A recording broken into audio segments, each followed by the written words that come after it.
میں نے کہا میں آیا اسی لیے ہوں. تو بولے آپ آ کر جاؤ, اس مسجد میں آؤ اس مسجد میں آ کر آپ دیکھو کہ سامنے مسجد کے سامنے دیوار کو اور گیٹ کو منہدم کر دیا گیا.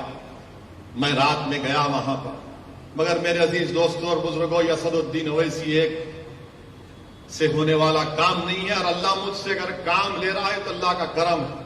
میں یہاں پر بیٹھ کر میری تعریف میں بہت جملے سنا. اللہ مجھے معاف کرے, کیونکہ تعریف صرف اللہ کی ہو سکتی اور کسی کی نہیں ہو سکتی. اور اللہ نے مجھے موقع دیا, عزت دیا, تو اللہ کا کرم ہے. یہ دعائیں ہیں اولیاء اللہ کی, یہ صدقہ ہے نبی کریم صلی اللہ علیہ وسلم کا. یہ اہل دل کی توجہ ہے مجھ پر کہ اس جیسا ادنا شخص گناہگار کچھ بول سکتا ہے ایوانوں میں, باطلوں کے سامنے, ظالموں کے سامنے. تو میرے عزیز دوستوں اور بزرگوں, آپ مجلس کو اپنائیے, آپ مجلس کو مضبوط کریے. آپ اسد الدین اویسی کا ساتھ مت دیجیے, آپ صابر بھائی کا ساتھ مت دیجیے, بلکہ آپ ایک مرتبہ اپنا ساتھ دیجیے. آپ ایک مرتبہ اپنا ساتھ دیجیے. علامہ اقبال نے کیا خوب کہا تھا اس شعر میں کہ اگر تو میرا نہ بن سکا تو اپنا بن. میں کیا کہا تھا علامہ اقبال نے کہ اپنے من میں ڈوب کر پا جا سراغ زندگی. تو اگر میرا نہ بن سکا تو اپنا تو بن. اور آخری بات کہ ہاں الزام مجھ پر لگتا ہے اور لگتا رہے گا, مگر الزام لگانے والوں یاد رکھو یہ دنیا فانی ہے. تم کو بھی جواب دینا پڑے گا اللہ کے سامنے, میں بھی کھڑا رہوں گا. تم کو اللہ کے دربار میں ان الزامات کا جواب دینا پڑے گا. مجھے تمہارے الزام کی کوئی فکر نہیں. تم جتنا جی بھر کے الزام لگاتے لگاؤ. تم اپنے سیاسی آقاؤں کو خوش کرنے کے لیے, اپنے نمبرات کو بڑھانے کے لیے تم الزام لگا رہے ہو. میں جو کام کر رہا ہوں اللہ میرے دل کا حال جانتا ہے. میں اللہ کی خوشنودی کے لیے, اللہ کو راضی کرنے کے لیے, اپنا خاتمہ ایمان پہ کرنے کے لیے میں جدوجہد کر رہا ہوں. کامیابی آج نہیں ملی, کل ملے گی. اگر کل بھی نہیں ملے گی تو حشر کے میدان میں مجھے ملے گی انشاءاللہ تعالی. مجھے اپنے اعمال پر بھروسہ نہیں ہے, مجھے اللہ کی رحمت پر بھروسہ, مجھے اللہ کی فضل پر بھروسہ ہے. اور یہی چیز ہے جو ہم کو یہاں تک لے کر آئی. اگر اسد الدین اویسی حیدرآباد کو چھوڑ کر گجرات کو آتا ہے, بہار کے سیمانچل کو جاتا ہے, راجستھان کو جاتا ہے, تو کیا چیز ہے؟ یہی چیز ہے کہ یہ وقت ایسا ہے کہ آپ کو جمہوریت میں اپنی آواز کو, اپنے نمائندوں کو کامیاب کرنا. لوگ بہت سی باتیں کرتے ہیں, ارے کیا کر لیں گے آپ. میرے عزیز دوستوں اور بزرگوں, بھارت کی پارلیمنٹ میں 540 کے ایوان میں صرف 2 رکن پارلیمان ہیں, میں اور امتیاز جلیل. اور اللہ کا اتنا بڑا کرم اور اللہ کا فضل ہے کہ اللہ ارحم الراحمین ہے کہ جب کبھی بھی ہم کھڑے ہو کر 5-6 منٹ کے لیے غریب اور مظلوم عوام کے انصاف کے لیے وہ آواز اٹھاتے ہیں, تو پورا پارلیمنٹ کھڑے ہو کر بیٹھ کر سنتا ہے کہ اب یہ کیا بولنے والے ہیں, سنو. میرے عزیز دوستوں بزرگوں, کیا گجرات کی ودھان سبھا میں ہم یہ مزاج نہیں پیدا کر سکتے؟ کیا گجرات کی ودھان سبھا میں جب آپ کے نمائندے جائیں گے تو آپ کی آواز, آپ کے مسائل, آپ کی تکلیف کا اظہار کریں گے, حکومت سے اس کا سوال جواب طلب کریں گے. مگر صرف ووٹ ڈالنا, ووٹ ڈالنا, ووٹ ڈالنے سے کچھ نہیں ہوتا. جیتنا اصل مقصد ہے. ہم صرف ووٹ ڈالنے والے بلکہ ووٹ لینے والے نہیں بن رہے. جب ووٹ لینے کا معاملہ آتا, نہیں ہے یہ بی ٹیم ہے, یہ فلاں ملا ہوا ہے, یہ ان سے ملا ہوا ہے, ان سے ملا ہوا ہے. میں آپ سے اپیل کر رہا ہوں کہ ان کے کوئی دلائل میں سچائی نہیں ہے. یہ صرف بوکھلاہٹ کا شکار ہو کر اپنی انانیت میں اور اپنی عزت اور اپنی طاقت کو, جو طاقت جو ان کو اللہ نے دی, وہ سمجھتے ہیں کہ اپنے لیے استعمال کریں گے. میرے عزیز دوستوں اور بزرگوں, آپ متحد رہیے. یہاں پر بے شمار مسائل ہیں, بہت سے مسائل ہیں. ابھی ہمارے کو بتایا گیا کہ ولی گجراتی کی خبر کو 2002 کے فسادات میں مسمار کر دیا گیا. جب کورٹ نے کہا کہ بناؤ تو وہاں پر کانگریس کی چیئرمین تھا, نہیں بنایا گیا, نہیں بنایا گیا. اب تو کانگریس پارٹی میں احمد پٹیل صاحب مرحوم کہ اس دنیا سے چلے جانے کے بعد تو کوئی نام کا بھی وہاں پر کوئی نہیں. مگر یہی لوگ ہیں, کمزور لوگ ہیں, ان کا کام صرف یہی ہے کہ الزام لگاؤ, یہ ڈراؤ, وہ بی ٹیم ہے, وہ فلاں ہے, امکا ہے. میرے عزیز دوستوں اور بزرگوں, آپ سے پھر سے کہہ رہا ہوں کہ آپ اپنے نمائندوں کو کامیاب کر سکتے ہیں. آپ متحد ہو جائیے، اپنے نمائندوں کو کامیاب کریے اور اللہ سبحانہ و تعالیٰ سے پوری امید رکھیے. ہم کو نا امید ہونے کی ضرورت نہیں ہے. اللہ قرآن میں فرماتا لا تقنطوا من رحمت اللہ، کہ میری رحمت سے مایوس مت ہو. یہ حالات ہیں، بدلیں گے حالات. یاد رکھیے آپ، جو دنیا میں آیا وہ جائے گا. وہ دنیا میں آیا وہ جائے گا ایک دن، اور ہم کو اللہ سے پوری امید رکھنی ہے. مجھے یہاں پر جب میں بیٹھا تھا تو مجھے بانی دیوبند کا ایک شعر یاد آیا. علماء کرام مجھے معاف کریں کہ بانی دیوبند نے کہا تھا، فرمایا تھا کہ مدد کر اے کرم احمدی، کہ تیرے سوا قاسم بیکس کا کوئی نہیں ہے کارساز. میرے عزیز دوستوں اور بزرگوں، ہم کو اپنے اللہ سے رشتے کو رسول اللہ صلی اللہ علیہ وسلم سے نسبت کو مضبوط رکھنا. اور جب یہ رشتہ مضبوط ہوگا، ان تمام لوگوں کے چہرے آپ کے سامنے آ جاتے ہیں جو مختلف باتیں کرتے ہیں، مختلف پروگرام ان کے ہیں، مگر اب یہ جو ملک میں جو مسائل ہیں، یاد رکھیے میری اس بات کو، یہ اندھیری رات لمبی رہنے والی ہے. یہ اندھیری رات لمبی رہنے والی ہے.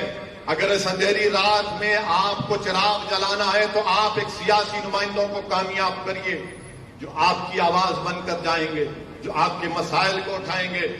اللہ ہی جانتا، غیب کا حال تو اللہ جانتا ہے، مگر جو ہم کو سمجھ میں آ رہا ہے، یہ حالات اور بڑھیں گے، یہ تمام چیزیں اور بڑھتی جائیں گی، مگر ہم کو ہمت کو بلند رکھنا ہے.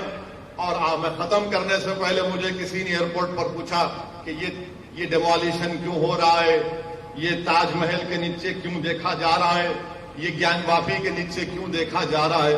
تو بھارت کے پردھان منتری نے من کی بات میں کہا تھا کہ کبھی کبھی مزاح کرنا چاہیے، جو کرنا چاہیے. سنا ہوگا آپ نے من کی بات، کہا تھا کہ کبھی کبھی لطیفہ بولنا چاہیے. تو آخری بات کہہ کر ختم کرتا ہوں. مجھے لگتا ہے کہ یہ جو تاج محل کے نیچے جو کمروں کی بات ہو رہی ہے، گیان واپی کے نیچے کیا ہے دیکھنے کی بات ہو رہی ہے، وہ اصل میں یہ ہے کہ پردھان منتری کی ڈگری تلاش کر رہے ہیں، entire M A political science. Degree تو ملتی نہیں ہے. تو بولے نہیں، تاج محل کے نیچے ہوگی. بھائی بھارت کا پردھان منتری تاج کے نیچے ہوگی، بھارت کا پردھان منتری گیان واپی کے نیچے ہوگی. پردھان منتری سیریس مت لیجئے، دل پہ مت لیجئے، ورنہ پھر کوئی انکاؤنٹر ہو جائے گا.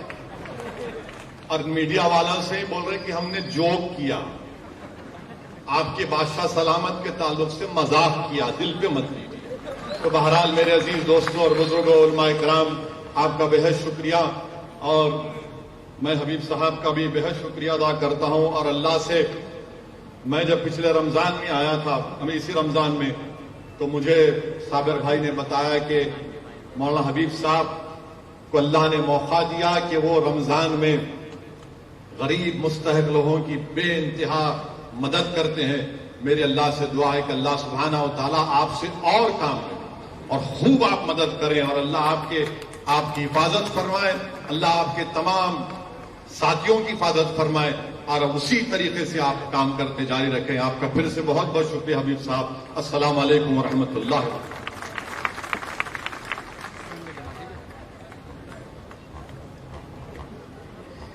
جزاکم اللہ تعالی احسن الجزاء.